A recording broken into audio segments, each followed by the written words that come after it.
BHK flat 842 SFTలో 59 లక్షలు మాత్రమే. Kompally Oakridge international school కి 5 నిమిషాల దూరంలో. జగన్మోహన్ రెడ్డి గారు సర్వేలు చేయించారు, గడప గడపకు పంపించారు. ఇంత చేసినా కూడా చివరికి ఏమన్నారు, నాయకులతో పని లేదు. ఇక్కడ ఒక ఇంటర్వ్యూలు అన్నారు, జాతీయ మీడియాలో ఇంటర్వ్యూలో, నాయకులతో పని లేదు, నా బొమ్మను చూసి ఓట్లేస్తారు. ఏ నాయకుడిని ఎక్కడ నిలబెట్టినా కూడా వాళ్ళతో పని లేదు, నా బొమ్మను చూసి ఓట్లేస్తారన్నారు కదా జగన్మోహన్ రెడ్డి గారు. మరి జగన్మోహన్ రెడ్డి గారి బొమ్మే ఉన్నప్పుడు ఎవరిని ఎక్కడి నుంచి నిలబెట్టినా గెలవాలి కదా, మరి ఎందుకు గెలవలేదు ఆయన బొమ్మను చూసి? ఇప్పుడు మంచి పాయింట్ వేసినారు. ఇప్పుడు ముఖ్యమంత్రి చంద్రబాబు నాయుడు గారు ఎవరికి టికెట్లు ఇచ్చినా వాళ్ళు ఆ నియోజకవర్గంలో తెలిసిన వాళ్ళ సార్. కనీసం ఆ నియోజకవర్గానికి ఎవరైనా ఒక్క చిన్న పని చేసిన వాళ్ళు ఉన్నారా? ఎవరైనా ఏదో కొంతమంది ఒక 30% 40% తప్ప ఏ నియోజకవర్గంలో కూడా ఆ నియోజకవర్గం సంబంధించిన వాళ్ళకి ఇచ్చినాడా? మరి చంద్రబాబు గెలిచిపోయినాడు, జగన్మోహన్ రెడ్డి ఓడినాడు, ప్రజలు ఓడిచ్చినారంటే ఎట్టా? ఆయన ఇచ్చింది ఒక్కరినైనా వాళ్ళ నియోజకవర్గంలో ఉండేవాళ్ళని ఎవరో కొంతమందిని మా పార్టీ నుంచి వద్దు అనుకుని పోయిన వాళ్ళకి ఇచ్చినాడు, టికెట్లు ఇచ్చినాడు, వాళ్ళు గెలిచినారు. అది ఇప్పుడు ఈవీఎం ప్రభుత్వమా, లేకపోతే అప్పుడు కురుక్షేత్రంలో జరిగిన యుద్ధాలు జరిగింది తెలుసు కదా, పాండవరాజుల వాళ్ళు. అప్పుడు ఆ మాయాజూదంలో పాండవులు ఎట్ట బయటపడినారు, అటుపోయినారా? ఇప్పుడు ఈవీఎంల వల్ల మేము పోయినామా అనేది ప్రజలందరూ కూడా ఇది ఈవీఎంలు ప్రభుత్వం అనేసి ఒక ఘోష కూడా వినబడుతుండదు సార్. 2019లో కూడా ఇదే అనిపించింది రండి. 2019లో కూడా ఇదే. అప్పుడు చంద్రబాబు నాయుడు తెలుసు కదా, ఆయన పోయి ఉండేది అక్కడ. ప్రజలు ఎప్పుడు ఓటు వేసిన వాళ్ళు మేము తెలుసు కదా, మీరు వెళ్ళొచ్చు కదా. ఓటు వేసినాము, మమ్మల్ని గెలిపించలేదని ఎవరు చెప్పలేదు, మా ఓటు ఏమైందని ఇప్పుడు అందరూ అడుగుతున్నారు, క్వశ్చన్లు వేస్తున్నారు. ఇంకోటి కోర్టుకి ఎవరు ప్రజల్ని ఎవరైతే అంటున్నారు, సుప్రీం కోర్టుకు పోయేవాడంతా కూడుగుడ్డు లేనివాడు పోతాడా? కోర్టులు కూడా డబ్బు ఉండాలి, సాయం చేయండి. మాకు డబ్బులు ఉంటే ఇస్తారు సార్. మీరు కావాలంటే నా పైన మొత్తం ఎంక్వైరీ చేసుకోండి, నేను కంప్లీట్గా వదులుతా. ఎంక్వైరీ చేసి నేను రాజకీయంలో ఎక్కడైనా ఒక ఎకరా సంపాదిస్తున్నా, నేను ఎక్కడైనా ఇండ్లు కట్టుకుని ఉన్నా చేసుకున్నా. మా పిల్లకాయల ముగ్గురు కూడా మంచి పొజిషన్లో ఉన్నారు. వాళ్ళకి బ్యాంకులు ఎంత డబ్బు ఇచ్చారు, వాళ్ళు ఎక్కడైనా ఇండ్లు కట్టుకుంటున్నారో లేదో కనుక్కోండి మీరు. నేను ఎక్కడ భూములు వేసుకునేది కానీ ఇంకోటి కానీ అట్ట మచ్చ నాకు లేదు. నిజాయితీ పరుడిని జగన్మోహన్ రెడ్డి గారు ఎందుకు దూరం చేసుకున్నారు? ఎందుకు టికెట్ ఇవ్వలేదు? మొదటి విడతలో కాకుండా రెండో విడతలో ఎందుకు ఇచ్చారంటే మీరు సమాధానం చెప్పట్లేదు. ఎందుకు భయపడుతున్నారు? నేను భయపడేది నా శక్తి, నాకు భయపడేది అనేది నా ఇంట వంట లేనివాడు సార్. నేను ఓపెన్ చెప్పండి, ఎందుకు మిమ్మల్ని? నేను చెప్పేది నీకు డిప్యూటీ సీఎం ఇచ్చారు కదా, అది వచ్చే ప్రోటోకాల్ ప్రకారంగా నాకు ఉపయోగపడింది అనేది బాధ కొంతమందిలో మా పార్టీలో ఉండేవాళ్ళు కూడా ఉంది సార్. దాన్ని ఎట్ట తిప్పాలనేది ఇప్పుడు జగన్మోహన్ రెడ్డి ఆయన స్వయంగా నిర్ణయాలు తీసుకుని ఉంటే అది వేరే పని గుర్తించింది. 24 గంటలు ఆయన దగ్గరికి పోయి ఏదో ఈ సర్వే చేసిన వాళ్ళు కూర్చొని ఈ సర్వేలు చూపించి ఆ మైండ్ని దెబ్బతీశారు. అంతేగాని నన్ను ఎవరు దెబ్బతీసినారంటే నేను ఓపెన్గా చెప్తున్నాను కదా, డిప్యూటీ సీఎం పదవి రాకపోతే ఇంకోటి కూడా గడప గడప ప్రోగ్రామ్ కానీ పూర్తిగా మనం చేయకుండా కానీ పోయి ఉంటే ఏ గ్రామంలో ఏమేమి జరిగేది కూడా తెలుసుకొని ఉంటాం సార్. దీనివల్ల కొంత నష్టపడిపోయినామని నేను ఓపెన్గా చెప్తున్నాను కదా, దీనికి భయపడేది ఏముండదు. ఇప్పుడు ఎవరు అంటుంటేను మీరు శకుని గారు దేనికి సార్ వచ్చి చేరినారు? శకుని ఎందుకు చేరినాడు దుర్యోధనతో? శకుని వచ్చి దుర్యోధను మెచ్చుకోవాలన్నా? అదే విధంగా కొంతమంది జగన్మోహన్ రెడ్డి నాశనం కోరుకున్న వాళ్ళందరూ ఇటువంటి పనులు అంతా చేస్తారు. వాళ్ళు డైరెక్ట్ చెప్పండి, ఎవరు వాళ్ళు? జగన్మోహన్ రెడ్డి గారన్నా తెలుసుకుంటారు కదా, పెద్దవారు మీరు చెబితే అవునా వీళ్ళంతా ఉన్నారా? జగన్మోహన్ రెడ్డిని మీరు ఏ విధంగా ఆడిపోసుకుంటున్నారంటే ప్రజలే ఆయనకు ప్రతిపక్ష హోదా ఇవ్వలేదంటున్నారు.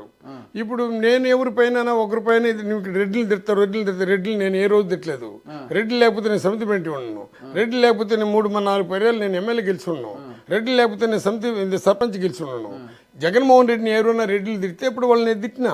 అందులో కూడా ఆ రెడ్లు ఎట్ట తిట్టినారంటే జగన్మోహన్ రెడ్డి గాలితో గెలిచిన వాళ్ళని 23 మందిని ఆయన కొంటే దాంట్లో ఉండే ఆదినారెడ్డి వాళ్ళందరూ కలుసుకొని మేము దరిద్రులని, మేము శుభ్రంగా ఉండమని, మాకు చదువు ఉండదని గలీజ్గా మాట్లాడితే అట్టటి వాళ్ళని నేను మాట్లాడాను. కానీ దాన్ని మీకు తెలుసు కదా మీడియా కథ.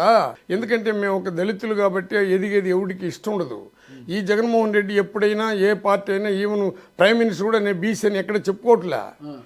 ఈయన ఎంతసేపు నా ఎస్సీలు, నా ఎస్టీలు, నా బీసీలు, నా మైనారిటీలు అని చెప్పేసి మమ్మల్ని ఓన్ చేసుకొని అది వేరే కమ్యూనిటీకి అది అసమైపోయింది. ఒక ఆయన చెప్పాడు నాకు పేటనత్వంలో, సార్ పేటనత్వంలో నా ఒక గ్రామానికి పోయినాము, ఎలక్షన్ అప్పుడు పోయినా. దాంట్లో ఒక ఆయన ఏమంటే రమణ, అంటే ఆయన పేరు పూర్తిగా కాలం ఇంతకుముందు కూడా చెప్పినాను నేను. అక్కడ ఏం చేశాడంటే ఆయన వైఎస్ఆర్ పార్టీకి మేము వేయం పోయి అన్నాడు. అంటే మన చంద్రబాబు నాయుడు సామాజిక వర్గానికి సంబంధించిన వ్యక్తి. నేను పరిగెత్తిపోయి ఏమండి ఎందుకు అట్లా మాట్లాడతారు, ఎందుకు కొట్లాడుతున్నారు అన్నా. మీకెవరి ఓటు వేస్తారు పోన్నాడు. వాళ్ళ మిస్సెస్ పరిగెత్తి వచ్చింది. ఎవరు వాళ్ళ ఆయన భార్య, ఇప్పుడు కూడా వెంకటరెడ్డి అని అతనే ఆర్గ్యూ చేసింది కూడా. పరిగెత్తి వచ్చినప్పుడు ఆమె ఏమ్మా ఏం జరిగిందమ్మా అని అడిగినాను నేను. అన్నా ఏందన్నా అన్నీ చేస్తుండన్నా మా ఇంటానికి తెక్కలున్నా వదిలేనా నువ్వు, ఆయన ఏం చేయలేదు. దానికి ఆయన ఏమన్నాడంటే, మనకు 2 ఎకరాలు ఉండేదే, మనకు మిషన్ ఉండేది, బావి ఉంది, మనకేమన్నా ఎవరైనా మాల కానీ మాదిగోళ్ళు కానీ గొల్లోళ్ళు కానీ బీసీలు కానీ ఎవరైనా పనికి వస్తుండరా, వాళ్ళకి పథకాలు వేసిన దానివల్ల రాలేదని చెప్పేసి మాట స్టార్ట్ చేశాడు అక్కడ. ఇది జనరల్గా ఎందుకంటే ఒక ఎస్సీలుగా ఉండేవాళ్ళు ఎస్టీలుగా ఉండేవాళ్ళు ఒకరి దగ్గర పోయి డబ్బులు తీసుకొని బతికే రోజులు చాలా రోజులు జరిగినప్పుడు ఇప్పుడు జగన్మోహన్ రెడ్డి వచ్చినాక ఆ పరిస్థితి దూరం అయింది. కాబట్టి దీన్ని ఏం చేస్తున్నారంటే అన్ని రకాలుగా ఉపయోగించుకున్నారు. ఏ విధంగా దెబ్బతీయాలో ఆ విధంగా దెబ్బతీశారు. మళ్ళీ మీరు నన్ను ఒక క్వశ్చన్ వేయచ్చు, చంద్రబాబు ఇన్ని పథకాలు ఇచ్చినంటే ఆశ పట్టినారు, ఆ ఆశకి ఇప్పుడు జగన్మోహన్ రెడ్డి వేయలేదని పేదవాడు ఎవరు అనట్లే. కానీ పేదవాడు అనేవాడు మనకి ఇంకా మనకు నీకు 15 నీకు 15 నీకు 15 ఇంట్లో ఉండేవాళ్ళు ఎంతమందికైనా అమ్మఒడి నీకు 15 నీకు 15 నీకు 15 అన్నాడని ఒక ఆశ వచ్చింది. 18 సంవత్సరాలు ఉంటే మహిళలకి నీకు 1500 నీకు 500 నీకు 1500 అని ఆశతో మేము బలి అయిపోయినాం కొంతమంది. ఎందుకంటే అది బలయ్యారు. ఆయన హామీలు ఇచ్చాడు, హామీలకు మెచ్చి హామీలను నచ్చి ప్రజలు వాళ్ళకు ఓట్లు వేశారండి. వైసీపీని ఈ స్థాయికి దిగజార్చడానికి, ఈ స్థాయికి రావడానికి జగన్ గారి చుట్టూ ఉన్న ఆ రెడ్డి కోటని ఎవరంటారు?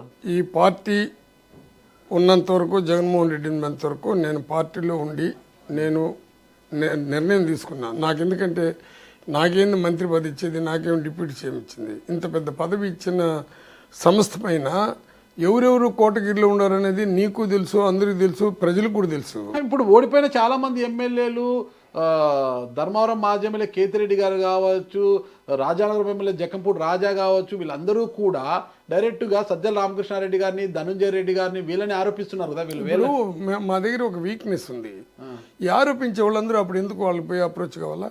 ఈ ఆరోపించే వాళ్ళు ఈరోజు ఓడిపోయినాం, పార్టీ పెట్టకపోతే జగన్మోహన్ రెడ్డి పార్టీ పోతే ఒకడు కూడా ఎమ్మెల్యే ఉండడు, ఒకడు ఎంపీ ఉండడు, ఒకడు రాజ్యసభలో ఉండరు. రాజ్యసభకి ఎక్కడైనా ఎస్సీలు కానీ బీసీలు కానీ పంపించిన చరిత్ర ఉన్నదా చంద్రబాబు నాయుడు? ఈరోజు రాజ్యసభలో ఉండేవాళ్ళు ఎవరు? మొన్న కూడా కృష్ణ చెప్పాడు మొన్న. ఈరోజు రాజ్యసభలో ఉండేవాళ్ళు ఎవరు? ఎస్సీ ఎస్టీ బీసీలనే పంపించాడు. ఎందుకు ఎస్టీలని పంపించాలా? ఎస్సీ పంపించాడు, బీసీని పంపించాడు. ఎందుకు పంపించాడు ఆయన?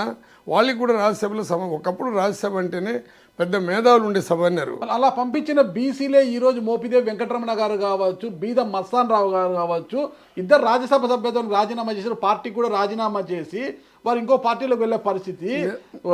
బల్లి కళ్యాణ్ చక్రవర్తి ఎమ్మెల్సీ పదవికి రాజీనామా చేశారు. భార్యాభర్తలు ఇద్దరు కలిసి నిన్న రాజీనామా చేశారు పార్టికి కూడా.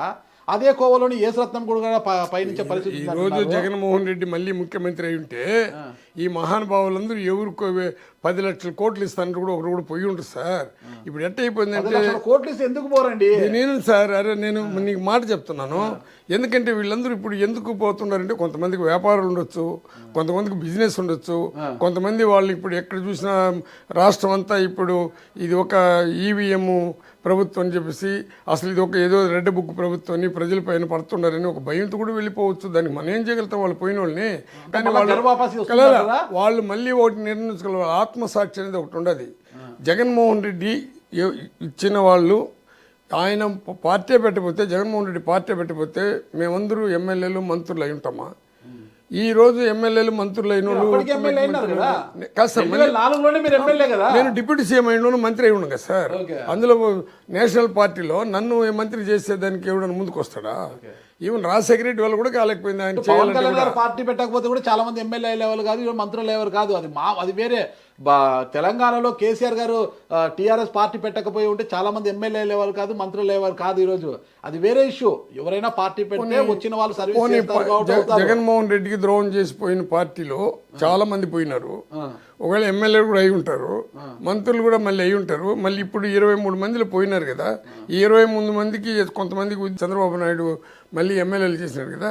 ఎవరికైనా మంత్రి పదవులు వాళ్ళకి ఇక్కడ నుంచి పార్టీ పోయిన వాళ్ళకి, పార్టీ నుంచి మారిన వాళ్ళకి చంద్రబాబు కూడా 3 వాతలు పెట్టి ఎవరికి ఎక్కడ పెట్టాలో అక్కడ పెట్టేస్తున్నాడు ఆయన.